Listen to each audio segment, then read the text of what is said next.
The Mississippi Community Court was created because I realized when I became a judge, I was pretty young, ran for office at 33, became a judge at 34, that I could no longer give help to people, legal advice, answer legal questions, or even help them navigate through processes and procedures to help restore their lives. When I was a lawyer, I was doing expungement clinics, if you will, or legal advice clinics at my church once a year, twice a year at our community day, and helping people learn how to get their records expunged.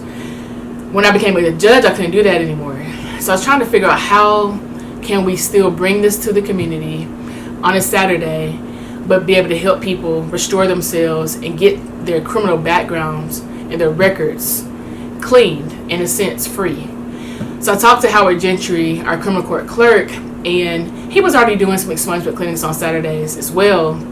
I said, how can we partner together to really, really make this a great event and a great endeavor for our community? So we partnered together and created the Expungement Clinic and Resource Fair.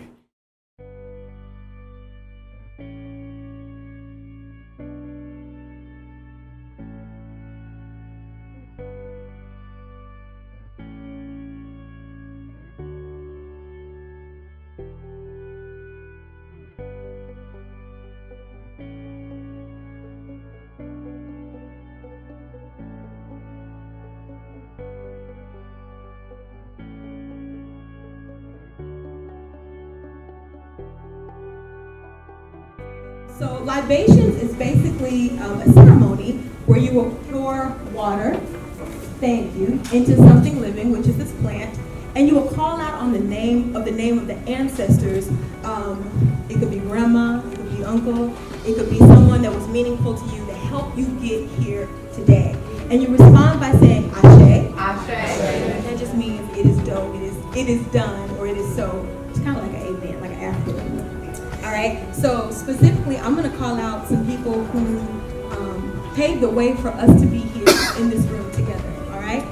Dr. Martin Luther King Jr., Ashe. Ashe. Malcolm X. Ashe. Shirley Chisholm. Ashe. Nelson Mandela. Ashe. Dorothy Height. Ashe. Emmett Till. Ashe. All of the freedom fighters who lost their lives so that we may sit here in this space together. Ashe. All of the unnamed African enslaved slaves along the Middle Passage who we don't know their name. Ashe. Ashe. Would anyone else like to call out a name? Sarah Booth. Ashe. Ashe. Marcus Garvey. Ashe. Frank Brown. Ashe. Fannie Lou Hamer. Ashe. Justice Birch. Ashe. Ashe. Rosa Parks. Ashe. Ashe. Ashe. Ashe.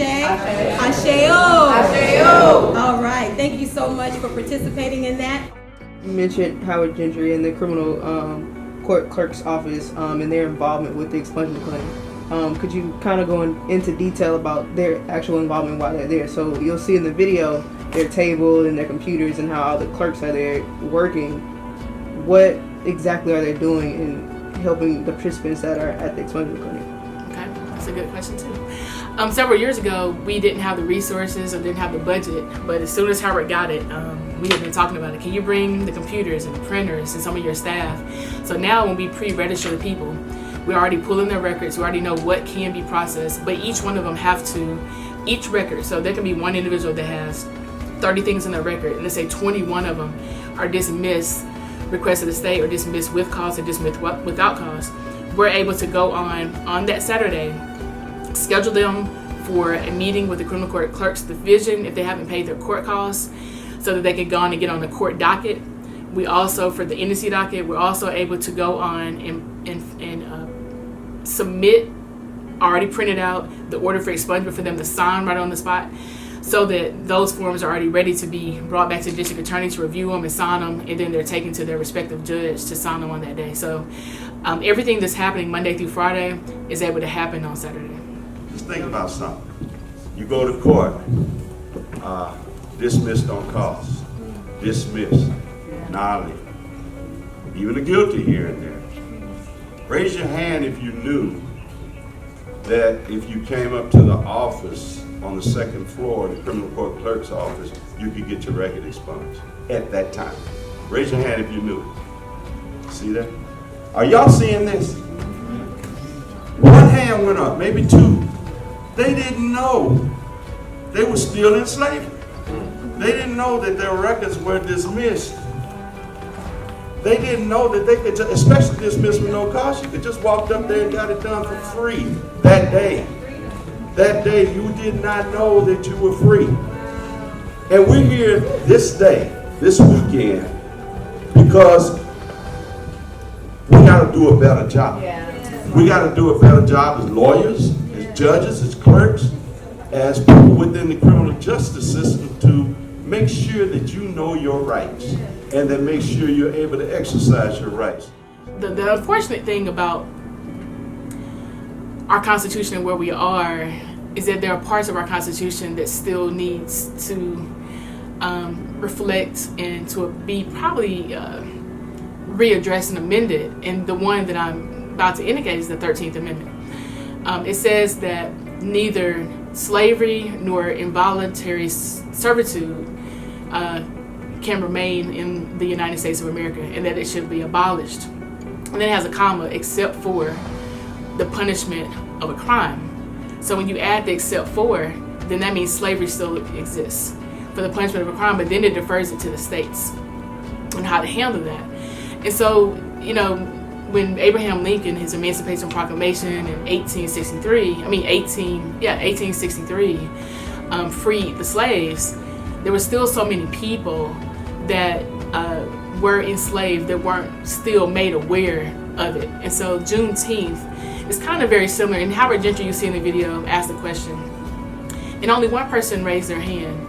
And so freedom also ties into education. Freedom also ties into housing. Freedom also ties into jobs, food, equal access to healthcare.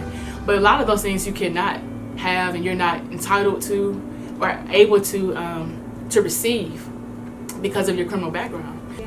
When I became criminal court clerk, we were averaging 13,000 expungements a year, and that sounds like a lot, doesn't it?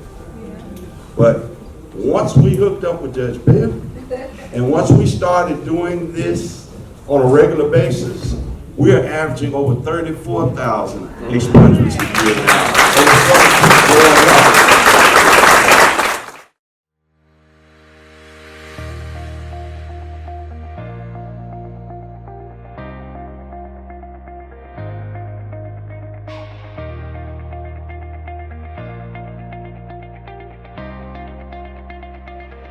Hello, my name is Marquita Holt. I'm here with the Village Church.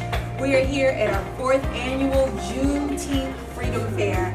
And for those of you who may or may not know, Juneteenth simply celebrates El Paso, Texas, when the last group of slaves were freed. And so we believe that we're not free until we're all free. So we decided 4 years ago to really provide the community a service that gives real, true freedom. So we've got record expungements, we've got a job and resource fair specifically for people who have felons, because it's super hard to get a job, to get housing, to get support, to get counsel when you have that sort of dark cloud of a felony over your head. So we're super excited to work with Judge Bell and the Music City Circuit Court, and thank you.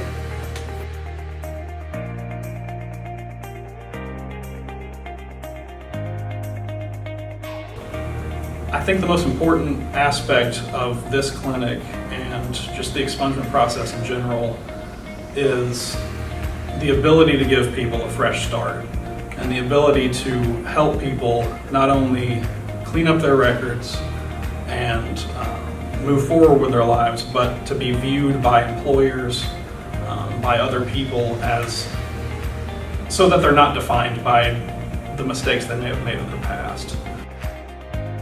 My goal during our term of office is to see if we can have one day where the whole state of Tennessee gets expunge records on the Saturday. We'll see if we can get it done. Everybody knows her as Judge Rachel now, but I call her Judge Amazing because it is amazing how you are expanding this, carrying it forward, and yeah, maybe I can get a little credit for starting it before you became a judge, but you never dreamed that it would grow into something like this.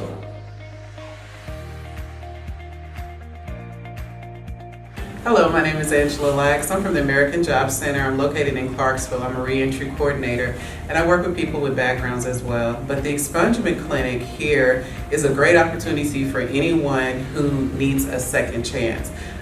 They are excellent working with getting things off of your background so that you can go back and work in the community.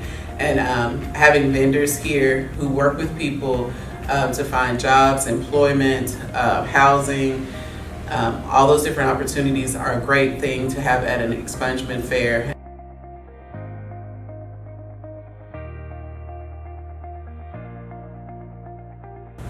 I have had numerous experiences where individuals who walked into the room without a real understanding of what to expect for that day's event, but after having gone through the experience, literally left the event in tears because oftentimes they left with their records being expunged, their driver's license being reinstated, having their child support stabilized where they were fearful of maybe being incarcerated or being cited for in a judicial process for the lack of payment of child support, or not understanding that there were things that would allow them to have their child support reduced so that they could have some stability in their lives. Many of the things that they experienced in the expungement process the day of the event is truly life-changing and life-transforming for the participants that come.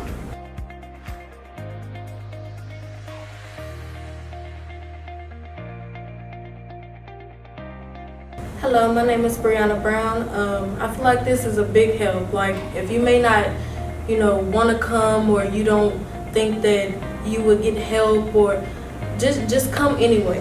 I mean, it's here to help you. These resources are here for us, and a lot of us don't know about them. So, just branch out, do different things, because it will help.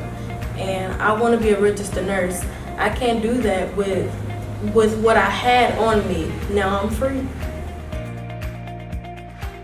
The General Sessions Music City Community Court Division 8 was founded by Judge Rachel L. Bell in 2012.